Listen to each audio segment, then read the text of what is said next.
तेलंगाना में हरिता हरम प्रोग्राम मुसलसिल जारी। नेहरू जूलॉजिकल पार्क में भी हरिता हरम प्रोग्राम के तहत 25,000 पौधे लगाए गए। चीफ कंजर्वेटर ऑफिसर डॉक्टर जी चंद्रशेखर रेड्डी ने और क्यूरेटर ने भी शजरकारी में हिस्सा लिया और पौधे लगाए। INDtoday.com के नुमाइंदे से बातचीत करते हुए कंजर्वेटर ऑफिसर ने शजरकारी की मुकम्मल तफसीलात बताई। नाजरीन, आइए देखते हुए सुनते हैं। तेलंगाना को हरितहारम कार्यक्रम के दौरान यहाँ पे mosquito repellent plants 10,000 plants planting करने के लिए सोचा है। आज 400 अपना जू स्टाफ यहाँ पे असेंबल हुआ और बेसिक ऑब्जेक्टिव इज ये मच्छर को भगाना है जू से।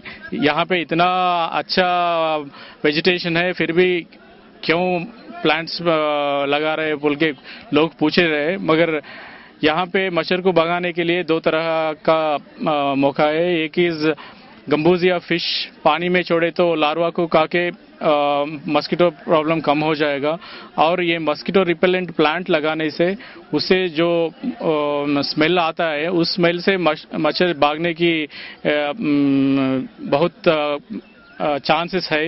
इस हिसाब से आज we are planting lemon grass और बैसिल और मिंट, दीज 3 प्लांट्स।